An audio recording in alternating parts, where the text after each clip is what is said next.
Okay,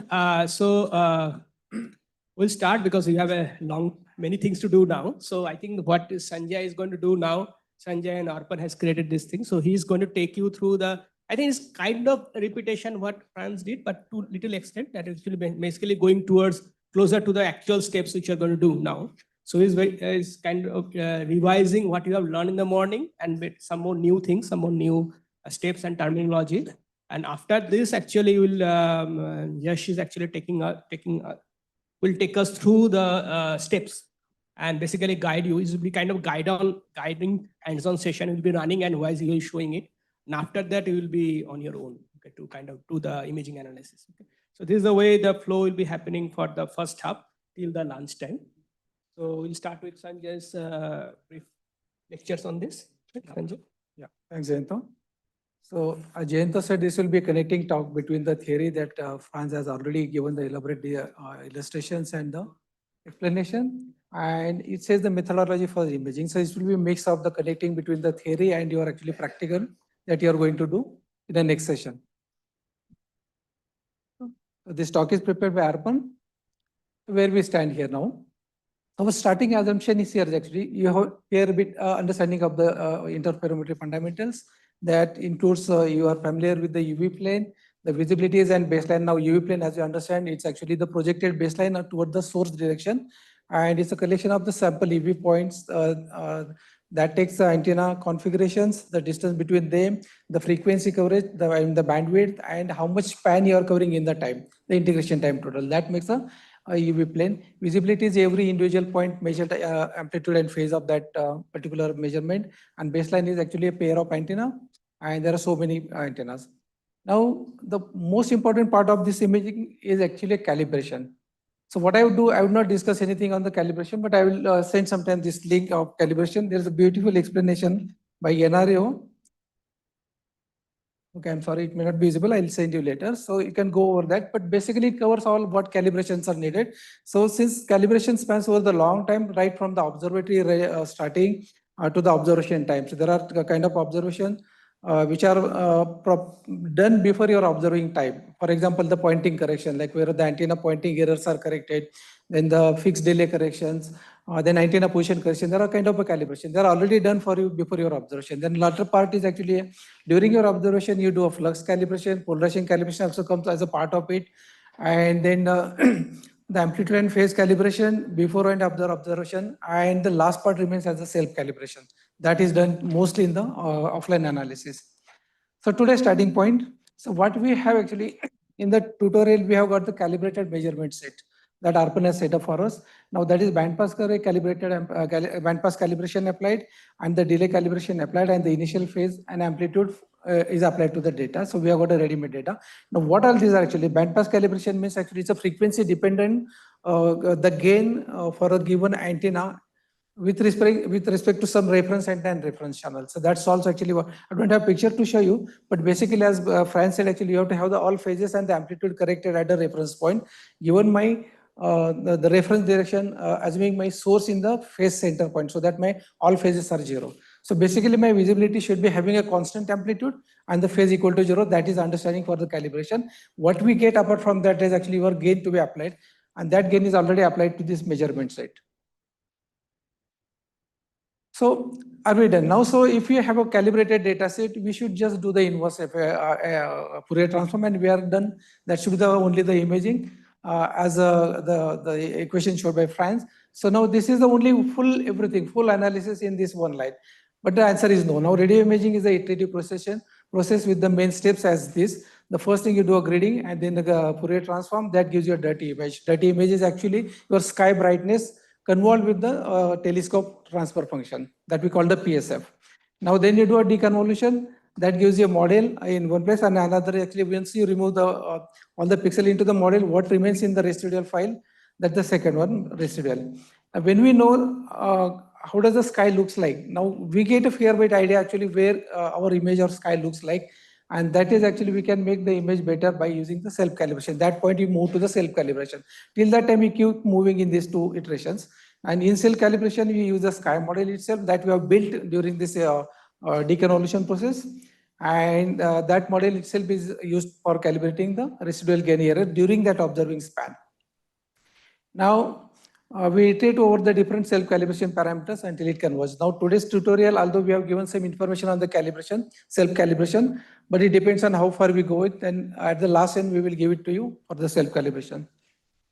Now, what is the issue?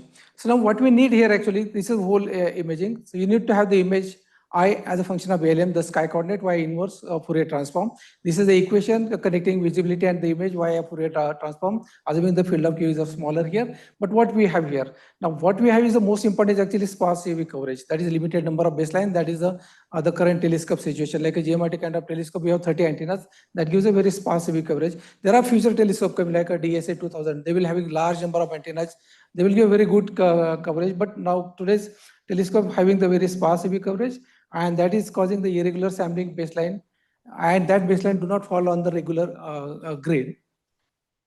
So that is actually, as it's a random location, but of course it is not very random. It's a systematic, but not on the regular grid point. So what it negates actually, when you go for a computing, so if you have something like a geometric kind of array, something like a 430 baseline and something like a 1 or the spectrum broken over something like a 2K channel, that makes one instead of visibility about 1 million visibility points. And if you want to really carry a DFT of it, the complexity is order of n to the power 2 here. But if you go for a FFT, it is the order of the n log n. And if you go to the calculation time on the fair, like the average computing device, it takes about 1 to 3 hours for the DFT, and for FFT it is a few seconds. So that's why we want to go for a FFT. Okay, so now how do we do that? Now that's why we need a gridding on the regular one. The convolution based the gridding, the process actually for each visibility that in the last talk you have seen the UV point in the UV plane. For that each of the visibility, you convolve that with the gridding kernel. There are different kind of the gridding kernel that depends on what exactly you are doing, and for example how your field looks like. There are multiple kernels. That is a fairly bit advanced kind of analysis. Probably I won't go to the detail of that. And then sample at the nearby grid point in the UV point, you sample that convolve with the gridding kernel. And this is the equation, and this is a gridded, the visibility, that is actually a summation of the observed visibility convolved with this particular convolving function. Now, why convolution? Now, that distribute the point measurement to the neighborhood and smoothly interpolate to the grid point. And secondly, it control the aliasing in the image plane by tuning the kernel size. So kernel size actually, okay, to go back to the what gridding kernel, there are actually a different kind of kernel. There's an exponential kernel, there is the pillbox kernel, there are plenty of actually, at least 4 or 5 are very well known. That depends on what kind of your image looks like. If there's a huge, actually it should suddenly drop, the near function should be suddenly drop down to the limits of the image. Suppose you want to image the field of view something like a 1 degree, your function should be having that much limitation. Now the image parameters. What you do in an image, the most fundamental is actually what is your pixel size. It should be there. Each pixel, the rule is something like 1 pixel should be your the synthesized beam divided by about 5. So it generally 3 to 5 or something. That is a Nyquist criteria. That's where actually you can avoid the aliasing. If you do not follow this rule, it is possible that there is a strong sources out of the field of view that you are imaging that may fall back into the image, and that will create the artifacts in the image. So that is what called the undersampling. If you do not do a proper sampling, that will create an artifact, suppose artifacts plus the aliasing.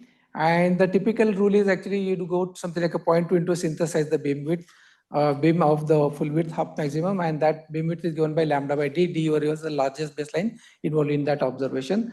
And for example, this is one example given. You can have something like a 5 arcsecond pixel, 1 pixel.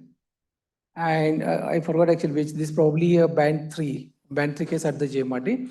Now going back to this is one fundamental assumption, you define your pixel size to avoid the aliasing. Second thing, what is the size of the image you want to do it here? Now rule is actually you cover the full primary beam width and some extra padding here. And the field of view is actually the number of pixels into the pixel size. For example, GMRT case, if you look at this the band 3 data, if you take a 2K pixel and one size is something like a 1 arcsecond pixel, that will cover about 30 arc minutes of the field of view.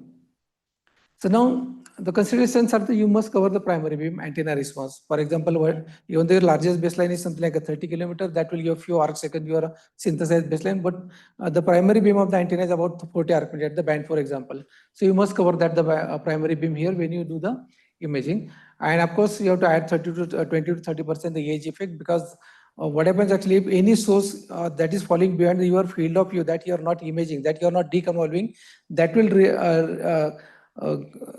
limits actually the side lobes of the PSF into your image. That will remain create some noise into your image. If you want to do that, that's called outliers. For example, you have to have some methodology to remove the outlier or have the field of view bigger to cover that the source. And this is one already exam I have spoken about. There are some kind of information. For example, if you want to have the 4K image size in X and Y, there is a matrix that gets the 67 megabytes of the single precision to store the image. And this is what I said just now. Now, multi-frequency synthesis. So what happened actually? So we do a wide bandwidth observation that helps increase the sensitivity by square root of the bandwidth. Now, what happens actually when you split the bandwidth into the different channels, N channels? So now that every channels actually, every frequency channel or maybe a couple of channels integrated, that generates one UV points. In earlier case, maybe in a tutorial, you will make a one UV plot. Then you can say something like in UV, actually one line is stretched along a UV direction, radially outside. That is actually, that depicts one timestamp, but actually N channel on the UV plot. So that you get a increase, so filling up the UV space actually. If I had only one point across the one frequency, that will leave your UV coverage very sparse. Okay, so that filling the UV space, but the bandwidth has to be properly taken care of to make the image. Now this is why. Now multi-frequency synthesis solutions. So now grid all frequency data onto the single grid. That's one thing. Although there are different frequency channel, you are putting on the single grid. You are considering there are separate points recorded on the UV point as if they are recorded by as a separate baseline. Sometimes it is possible you can include the multiple UV point from the different observation also when you merge it. So that's how I actually get a more UV coverage. The multi-frequency synthesis. Now grid all the frequency data on a single grid. Now you have to model this. This is most important. Now you know that it's a wideband. Now you have some spectral index A, and accordingly your flux is changing across the frequency, and you calculate the image, or I call the flux. I would call it as a flux at a frequency V, which can be given by the flux at the frequency reference frequency, maybe a start of the band. And then V by V0, the V is a frequency particular that what at frequency you want to calculate the flux divided by V0 to the power spectral index. This is how it is called.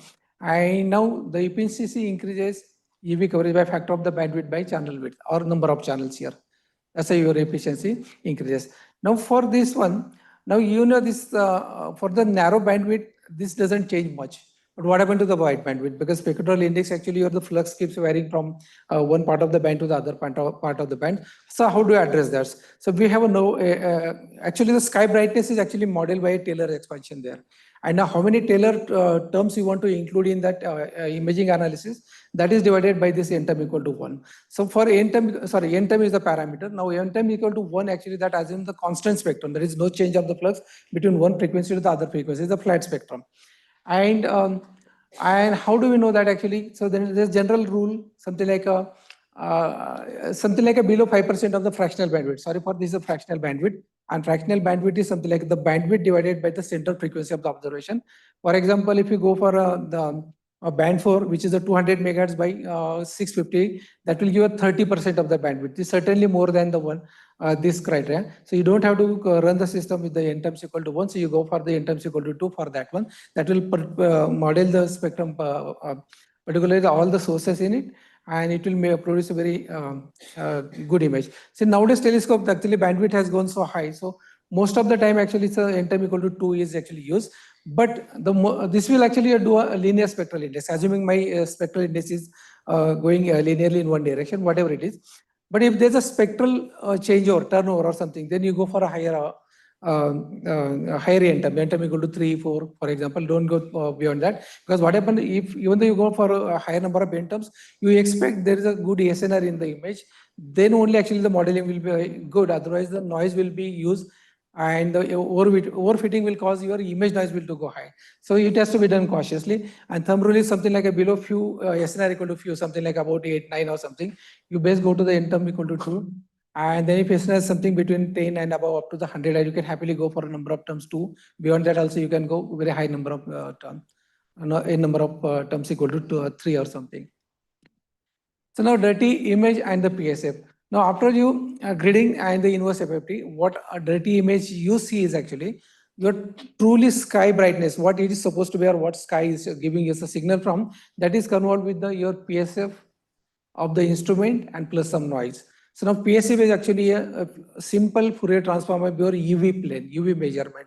And that since now UV measurement plane, it doesn't have the actually uniform coverage, it has something like a sparse coverage. This is, you will find a PSF that the Franja showed in earlier image, like a 2.6 point and something like, and it keeps on building. And no matter how much you go, there's a sparse UV coverage, then you have some kind of PSF and it has some kind of side lobes. So that side lobe actually is convolved with the image, true image, and that what we see is actually a dirty image. So what we'll use is, suppose the points of there's a one single point source in the sky that will look like a PSF in the image. And if there are multiple sources in the image or on the sky, so every point will have the imprints of my PSF. So every point, something like there are 10 points, every 10 points you will say PSF structures are there. Then what is coming next, actually you have to take effect out of this. And the only way is actually, since now this is convolved here, you have to do a deconvolution. So now observe this again here, the observed dirty image equals the sky brightness distribution convolved with the point spread function as like every instrument. Now your input signal, and I call it the PSF transfer function of the system telescope, and the output is actually a dirty image. The PSF is the Fourier transform of the UV sampling, as I said here, representing the interferometers respond to the point source. And this is called a dirty beam or synthesized beam in both cases. And it consists of the Gaussian like a central peak. Of course, it has a big peak and there is actually grading lobe. There is small lobe. Maybe they grow sometime to the 10%, 20, 30%, depending on how much coverage you have in the UV plane. If it's a very nicely covered UV plane, you get up to 10, 20% or so. And then every source, of course, every source stamps a complete copy of the PSF in its place. And the side lobes from the different sources overlap. Of course, if there are nearby sources in the imaging, and what happens actually, the PSF causing this image to have some side lobes, another nearby source also will cause it having the side lobe, and they will be multiplying, or they may be overlapping each other, interfering each other, and they might make some kind of a region to look like a source. Sometimes if you're doing the manual analysis by putting a box there and deconvolving, sometimes you think this is the source and probably try to pull out that pixel and put into the model, and that will generate some kind of a ROM calibration also. So to do that calibration, there are methodology how to do that. But this is possible that the side lobes from the multiple side lobes from just different sources can cause some kind of a mimic and some kind of the emission region in the image plane. Now deconvolution. So this is called a clean in all the software. So initializing, so someone asked question, how do you do this actually? So when you start deconvolution, you first have your dirty image, that we call it as a residual image, because there is nothing happened so far. So my dirty image itself is a residual image, and I make a one model image which has all pixel empty, zeros. Then I do the process iterating. What I do, I find the peak pixel in the residual. I call it as sometime X max at some position, and its flux equal to peak value. Then I add corresponding that pixel, some fraction of it, that is I call the loop gain. If it is a 10%, what I will do, if it's my 1 Jansky is a peak value, I will pull out say 100 millijansky and put it into the model at that corresponding pixel, X max, my max, where it is. And this is the formula for that. And then I subtract the scale PSF from the residual. Then my residual file, which is already a dirty image file, I'll subtract my PSF from that file, and that will be minus loop gain time that peak value, and of course PSF centered. PSF is moved to that place, the source location, and you keep on iterating this until you hit some kind of the noise level that you can visually do, or some kind of a statistics automatic pipeline also can do. And now check stopping criteria. Either you can define the residual image, residual noise, how much you want, and once that is done, what you do a Gaussian fitted PSF main lobe, and that we call the model multiplied with the clean beam. Clean beam is actually a Gaussian fitted with the PSF that you convolve with the model, and then what is left or your residual you add it to that becomes your final image. So this whole process actually take out the effect of your PSF. So far, okay, you got it actually. So that is called a whole, and this is actually the main process in the imaging. So everything is like a calibration. Once the visibility is in there, then also you have to keep it doing to get to this point. And once you do this, so these are the parameters. Okay, so now how many iteration you want to do? You can define how many iteration in that deconvolution. It will keep on doing the number of iteration without bothering how much the residual. If you give the number of iteration very large, if you give us very small number of iteration, it will not deconvolve all the sources. There are some sources will still remain in the residual image, and that will at the end it will get added. This for residual image. At the end, that will get added back to the image, final image. So your final image is not properly deconvolved or not properly cleaned. So if the number of iterations are less, that will happen. If there are too many actually number of iteration, it will remove all the pixels of the emission region in the image, and it will start clearing now the noise, and that will add artifacts in the image. And too many, that will clean the noise, add balls or overfitting. Okay. And so what you have to do actually, then you stop residual peak approaches the noise level. So that's one criteria. You define some noise level, 3 sigma, 5 sigma, whatever you like, and then you stop it here. The thresholds actually, so something like a 2 to 3 times expected noise level, and that prevents cleaning noise into the model. Of course, you have to make sure that actually when you do a first iteration of the cleaning, in the self-calibration, your first deconvolution, whatever pixel you are putting into the model, they do not have the noise. Otherwise, the calibration will have some kind of error. That will migrate into the calibration and the final image you produce. Sometimes actually it will never converge. If you do not have the noise in the model, that will have a very nice convergence. And now loop gain generally, it's a fraction of the flux subtracted per iteration. Generally people, is some kind of understanding, something like a 10% we do it over time, but you can go, of course you can go very high. It's like 80%, it's a very aggressive. It can converge, not converge actually, it will do the process very fast, but not guaranteed actually. And it's a risk of the instability. So typical choices people do between this. If you want to do very nicely, you can do it something like a 0.1, 10%. But these are the choices, but don't go very high actually here. Like a 0.79 above, I should not like to go. Now self-calibration actually, what happens actually when you do the apply calibration, most of the calibration obtained from the calibrator observed before and after the target scan.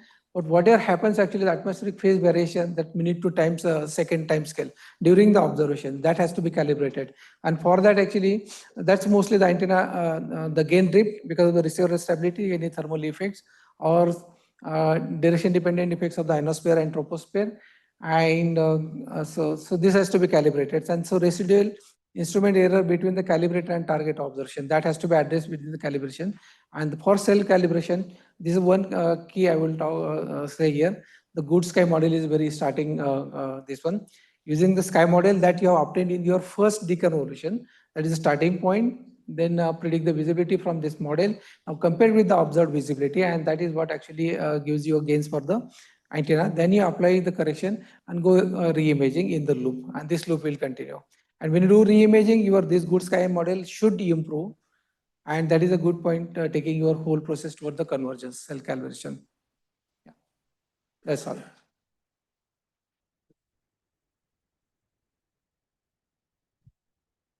Yeah, so there are a lot of stuffs, but yeah, we'll take it. So any questions right now? So